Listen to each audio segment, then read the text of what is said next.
Hello friends, Ayyanar துணை சீரியலில் அடுத்து என்ன நடக்க போது பார்க்கலாம் வாங்க. நம்ம நிலா சோழன் இவங்க ரெண்டு பேருக்கு இடையில் காதல் மலருது. நம்ம நிலா என்ன பண்ணுறாங்க, இங்கே பார் சோழன், இதுக்கப்புறம் எனக்கு டைவர்ஸ் எல்லாம் வேண்டாம், எனக்கு நீ தான் வேணும், நான் உன்னை காதலிக்கிறேன், நீ தான் எப்போவுமே என்னுடைய புருஷன் அப்படின்னு சொல்லிட்டு நம்ம நிலா வந்து சோழங்கிட்ட சொல்ல கேட்கவும் ரொம்பவே சந்தோஷமாக இருக்குது அப்படின்னு நினைக்கிறவங்களாம் இந்த வீடியோக்கு ஒரு லைக் பண்ணிக்கோங்க. மறக்காமல் நம்ம சேனலை சப்ஸ்கிரைப் பண்ணிக்கோங்க. சரிங்க, இப்போ முதல்ல என்ன நடக்குது அப்படின்னு பார்த்தாக்கா, இப்போ நம்ம சோழன் ரொம்பவே கோபமாக இருக்கிறாங்க. நிலா எதுக்காக இது மாதிரி கோபமா இருக்கீங்க அப்படின்னு சொல்லிட்டு நம்ம சோழன்ட்ட போய் கேட்க, அதுக்கு நம்ம சோழன் வந்து, என்னங்க அந்த ராகவ் தான் நீங்க லவ் பண்ற பொண்ணுன்னு சொல்றான், அதுவும் எங்கிட்டே சொல்றான், உன்னை பத்திரமா கொண்டு போய் விடணும்னு சொல்றான், இன்னெல்லாம் பண்ணிட்டு இருக்கான், எனக்கு அந்த ராகவை பார்த்தாவே சுத்தமா பிடிக்கல, அதுவும் எங்கிட்ட வந்து உன்னை வந்து லவ் பண்ற பொண்ணுன்னு சொல்றான், நீங்க என்ன அவனுடைய ஆளாங்க அப்படின்னு சொல்லிட்டு நம்ம சோழன் கேட்க, இல்ல இல்ல ராகவெல்லாம் அது மாதிரி பண்ணியிருக்க மாட்டாங்க, நீங்க தப்பா புரிஞ்சுட்டு இருக்கீங்க அப்படின்னு சொல்லிட்டு நம்ம நிலா சொல்ல, ஆமா எனக்கு நல்லாவே தெரியும், நீங்க இப்படிதான் பேசுவீன்னு எனக்கு தெரியும், நான் அந்த ராகவை பற்றி சொன்னால் நீங்கள் இப்படி தான் பேசுவீன்னு எனக்கு ஆல்ரெடி தெரியும், அதனால தான் வந்து நான் ஆதாரத்தோடு வச்சுருக்கேன், இங்கே பாருங்கள், அவன் உங்களுக்கு கொடுத்த அந்த வாட்சை வந்து ஆர்டின் சிம்பிள் கிஸ் சிம்பிள்லாம் வச்சு ஸ்டேட்டஸாக வச்சுருக்கிறான், இதுக்கு என்ன அர்த்தம், அவன் உன்னை லவ் பண்ணுறான் தானே அர்த்தம், அவன் உன்னுடைய லவ்வர்னு சொல்லிட்டு தானே அர்த்தம் அப்படின்னு சொல்லிட்டு நம்ம சோழன் என்ன பண்ணுறாங்க, அந்த ஃபோட்டோவை காட்டுறாங்க. உடனே நிலா, இங்கே பாரு அந்த ஃபோட்டோவில் இருக்கிறதெல்லாம் உண்மையா, நான் அந்த ஆஃபீஸுக்கு போகிறது வேலை செய்கிறதுக்காக மட்டும்தான், கண்டவங்ககிட்ட கடலை போடுறதுக்காகலாம் நான் ஆஃபீஸுக்கு போகல, அதை முதல்ல புரிஞ்சுக்கோ, கண்டவங்கிட்ட கடலை போட்டு காதலிக்கிறதா என்னுடைய வேலை இல்லை, நான் ஆஃபீஸுக்கு வந்து வேலை செய்யறதுக்காக மட்டும்தான் போயிட்டு இருக்கேன், மற்றபடி எந்த விதமான எண்ணமும் என்னுடைய மனசில் இல்லை, நீயா ஒன்று புரிஞ்சுக்கிட்டு நீயா ஒன்று கோவப்பட்டுட்டு இருக்காத அப்படின்னு சொல்லிட்டு நம்ம நிலா சொல்லவும், நம்ம சோழனுக்கும் நிலாவுக்கும் மிகப்பெரிய ஒரு வாக்குவாதமே நடக்குது. இங்கே என்னடா சண்டை போட்டு இருக்காங்க அப்படின்னு சொல்லிட்டு நம்ம சேரன் வந்து அங்கே எட்டி பார்க்குறாங்க. ஐயோ இதுக்கிடையில் நாம் எப்படி போகிறதுன்னு அப்படின்னு சொல்லிட்டு டீசெண்டாக சேரன் என்ன பண்ணுறாங்க, நம்ம பல்லவங்கிட்டே பாண்டிக்கிட்டோம், டே பல்லவா டே பாண்டி, அவங்க ரெண்டு பேரும் சாதாரணமாக பேசிகிட்டு இருக்காங்கன்னு நினச்சாக்கா அவங்க சண்டை போட்டுருக்காங்கடா, டே என்னடா பண்ணுறது இப்போது அப்படின்னு சொல்லிட்டு நம்ம சேரன் கேட்க, அண்ணே அதெல்லாம் விடுனே, அவங்க சாதாரணமாக பேசிட்டு தான் இருப்பாங்க, அதெல்லாம் அவங்களே பார்த்துக்குவாங்க, நீ விட்டுருனே அப்படின்னு சொன்ன உடனே நம்ம நிலா வேகமாக கோவமாக வந்து அந்த ரூமை வந்து சாத்திக்கிறாங்க. அதுக்கப்புறம் பின்னாடியே வந்து நம்ம சோழனும் வராங்க. பாத்தியாடா நான் சொன்னேன்ல, நிலாவுக்கும் இந்த சோழனுக்கும் ஏதோ சண்டை, அதனால தான் வந்து நிலா இப்போ கோச்சிட்டு போயிட்டு இருக்கு, இப்போ இதை எப்படிடா நம்ம சமாளிக்கிறது அப்படின்னு சொல்லிட்டு அவங்க பேசிட்டு இருக்க, அண்ணே அதெல்லாம் ஈஸியாக சமாளிச்சலானே, நீ விட்டுருனே, அது அவங்களே பார்த்துக்கிட்டோம் அப்படின்னு சொல்லிட்டு நம்ம பல்லவன் வந்து நம்ம சேரன்ட்ட சொல்றாங்க. சரிங்க, இப்போ அடுத்து என்ன நடக்குது அப்படின்னு பார்த்தாக்கா, நம்ம சோழன் ஒரு பக்கம் வருத்தப்பட, அதே மாதிரி நம்ம நிலாவும் வந்து வருத்தப்படுறாங்க.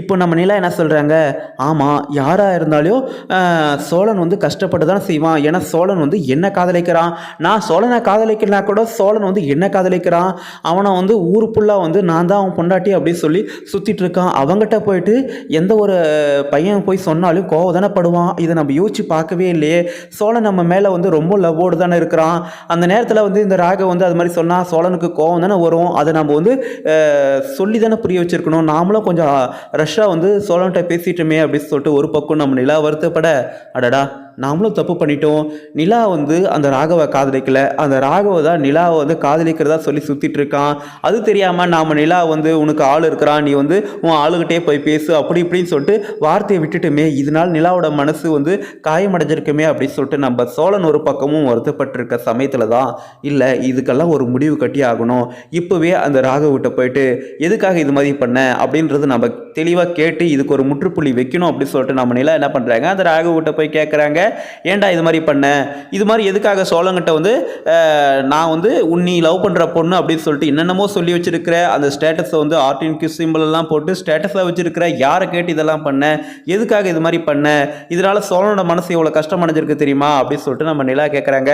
ஏங்க ஒரு நிமிஷம் இருங்க, இதனால எதுக்கு சோழனோட மனசு கஷ்டப்படணும், எதுக்கு சோழன் வந்து வருத்தப்படணும் அப்படின்னு சொல்லிட்டு நம்ம ராகவ் கேட்க, இங்கே பாருங்க சோழன் கஷ்டப்பட செய்வார், அதே சமயத்தில் கோபப்படவும் செய்வார், எனக்கா அவர் என்னுடைய புருஷன் அப்படின்னு சொல்லிட்டு நம்ம நிலா சொன்னதும் இந்த ராகவோட தலையில் ஒரு மிகப்பெரிய வெடிகுண்டை தூக்கி போட்ட மாதிரி ரொம்பவே ஷாக் ஆகிடுச்சு. என்னது சோழன் உன்னுடைய புருஷனா, என்ன நிலா சும்மா காமெடி பண்ணிட்டு இருக்கீங்களா அப்படின்னு சொல்லிட்டு சொல்ல, நான் எதுக்குங்க காமெடி பண்ணணும், இதுக்கப்புறம் எங்கிட்ட இது மாதிரி வந்து பேசுகிற வேலையோ நடந்துக்கிற வேலையோ வச்சுக்காதீங்க, சோழன் தான் என்னுடைய புருஷன், நான் எனக்கும் சோழனுக்கும் ஆல்ரெடி கல்யாணம் ஆகிடுச்சு, அதனால் நீங்கள் டீசெண்டாக நடந்துக்குங்க அப்படின்னு சொல்லிட்டு நம்ம நிலா வந்து அந்த ராகவுக்கு எடுத்து சொல்லி புரிய வச்சுட்டாங்க.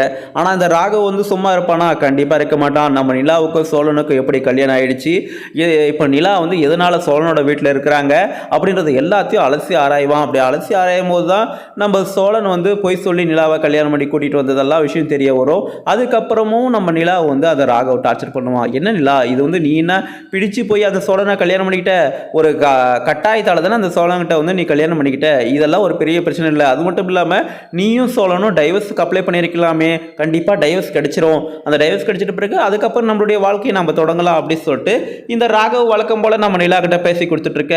ஓஹோ, அந்த டைவர்ஸ் ஒன்று இருக்கா, அதனால தான் இவன் இது மாதிரி பண்ணிட்டு இருக்கானா அப்படின்னு சொல்லிட்டு இதுக்கப்புறம் நம்ம டைவர்ஸே வேண்டாம், ஏன்னா நமக்கு இந்த குடும்பமே போதும், இந்த குடும்பத்தை விட்டால் வேறு எங்கேயுமே எனக்கு சந்தோஷமே கிடைக்காது, அதனால் இதுக்கு முன்னாடியே வந்து அந்த கோர்ட்லேயே வந்து எனக்கு டைவர்ஸ் வேண்டாம் அப்படின்னு சொல்லிட்டு சோழனே சொல்லுவான்னு சொல்லிட்டு நம்ம எதிர்பார்த்தோம்.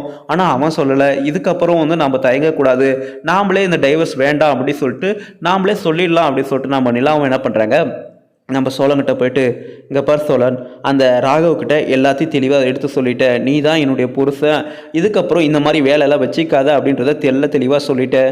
அது மட்டும் இல்லாமல் நான் யோசிச்சு ஒரு முடிவு எடுத்திருக்கிறேன், அந்த முடிவு உனக்கு எப்படி சொல்கிறதுன்னு தெரியல அப்படின்னு சொல்லிட்டு நம்ம நிலா என்ன பண்ணுறாங்க, எனக்கு டைவர்ஸ் எல்லாம் வேண்டாம், எனக்கு நீ தான் வேணும், உன்னோட குடும்பம் தான் எனக்கு வேணும், உங்களோட பாசம் தான் எனக்கு வேண்டும் அப்படின்னு சொல்லிட்டு நம்ம நிலா சொன்ன உடனே நம்ம சோழனோட மனசு சந்தோஷம் அடையுது. சோழனோட மனசு மட்டும் இல்லாமல் நம்ம எல்லாரோட மனசும் சந்தோஷம் அடையுது. சோழனும் நிலாவும் எப்படா ஒன்று சேருவாங்க அப்படின்னு சொல்லிட்டு தான் நம்ம இவ்வளோ நல்லா காத்திருந்தோம். அதுக்கு இந்த ராகவே ஒரு பிள்ளையார் சொல்லி போட்டுட்டா அப்படின்னு நினைக்கும் போது ரொம்பவும் சந்தோஷமா இருக்கு. இன்னொரு பக்கம் நம்ம பாண்டி வானதி பிரச்சனை, நம்ம பாண்டி வந்து வானதியோட வீட்டில் கொண்டு போய் விட்டுட்டு ரொம்பவும் டீசெண்டாக, அதாவது சேரனோட வளர்ப்பு இப்படி ஒரு நல்ல பையனாக வளர்த்துருக்குறாங்க அப்படின்னு சொல்லிட்டு அவங்களே, அதாவது வானதியோட அப்பாவே வந்து நம்ம பாண்டியை பெருமையாக பேசுகிற அளவுக்கு தான் நம்ம பாண்டி நடந்துக்கிறாங்க. முதல்ல இந்த வானதியை அவங்க அம்மா உள்ளே கூட்டிகிட்டு போயிட்டு அடிக்கிறாங்க. அடிக்கும் போது அதை பார்த்து தாங்க முடியாத நம்ம பாண்டி, இங்கே பாருங்கள் தப்பு தாங்க, மன்னிச்சிருங்க, நான் வந்து கூட்டிகிட்டு போயிருக்க கூடாது தான், ஆனால் வானதி தான் சொல்ல கேட்காம அடம்பிடிச்சி என் கூட வந்துட்டா, அது உங்ககிட்ட சொல்லியிருப்பா அப்படின்னு நினச்சேன், அவன் சொல்லாமல் போனது தப்பு தான், இதுக்கப்புறம் இந்த மாதிரி தப்பு நடக்காதுங்க, மன்னிச்சிருங்க அப்படின்னு சொல்லிட்டு அந்த வானதியோட அண்ணங்கிட்டையும் வந்து அவங்க அம்மா கிட்ட அவங்க அப்பா கிட்ட எல்லாருக்கிட்டையும் மன்னிப்பு கேட்குறாங்க. இங்கே பார் வானதி, இதுக்கப்புறம் இது மாதிரியெல்லாம் பண்ணாத, அவங்களோட மனசை கொஞ்சம் புரிஞ்சு நடந்துக்க அப்படின்னு சொல்லிட்டு அங்கேயே வந்து வானதிக்கு வந்து எல்லாரும் முடியும் அறிவுரை சொல்லி எல்லாருக்கிட்டையும் வந்து கையெடுத்து கும்பிடுறாங்க. அப்படி கையெடுத்து கும்பிடும் போது தான் நானாக தான் பாண்டிகிட்ட போனேன், பாண்டி என்னை கூட்டிகிட்டு போகல அப்படின்னு சொல்லிட்டு சொல்கிறாங்க. அதாவது இந்த வானதியோட அண்ணன் வந்து நம்ம பாண்டி அடிக்க போகும்போது தான், டேய் இதுக்குடா பாண்டி அடிக்க போகிற, பாண்டியெல்லாம் ஒன்றும் என்னை கூட்டிகிட்டு போகல, பாண்டி வேணாம் தான் சொன்னான், நான் தான் வந்து நான் வரேன் அப்படின்னு சொல்லிட்டு நானே வந்து வாண்டடாக தான் போனேன், அதனால் பாண்டி மேலே எந்த விதமான தப்பு இல்லை, முதல்ல கையிடுறா அப்படின்னு சொல்லிட்டு நம்ம வானதி வந்து தட்டி விடுறாங்க. அப்படி தட்டி விட்ட பிறகும் கூட மறுபடியும் எல்லாருக்கிட்டையும் மன்னிப்பு கேட்குறாங்க நம்ம பாண்டி. அதோட அவங்க அப்பா கிட்டையும் கடைசியாக வரும்போது மன்னிச்சிருங்க, இதுக்கப்புறம் இது மாதிரி நடக்காது அப்படின்னு சொல்லிட்டு நம்ம பாண்டி ரொம்பவும் தன்மையாக ரொம்பவும் டீசெண்டாக அவர் வந்து சொல்லிட்டு வரும்போது, இங்கே பாருடி, ஒரு ஆம்பளை பையனே எப்படி புரிஞ்சு நடந்துக்கிறான்னு பாரு, ஆனால் நீயும் இருக்கியே சுத்த வேஸ்டடி அப்படின்னு சொல்லிட்டு அவங்க அப்பாவே வானதி திட்டிருக்காங்க. இதன் மூலயமா வந்து பாண்டியா அவங்க பாராட்டுறாங்க. கண்டிப்பாக வந்து பாண்டி வானதி இவங்க 2 பேரும் கல்யாணத்துக்கு அவங்க அப்பா சம்மதிப்பாங்க சொல்லிட்டு நான் நினைக்கிறேன். நீங்கள் என்ன நினைக்கிறீங்க சொல்லிட்டு உங்களுக்கு எதுவும் கருத்து இருந்தால் கமெண்ட் பண்ணுங்கள். அதுக்கு முன்னாடி நம்ம சேனலுக்கு இப்போ தான் முதல் முறையாக வரைக்கும் சப்ஸ்கிரைப் பண்ணிக்கோங்க. தேங்க்ஸ் ஃபார் வாட்சிங். நன்றி.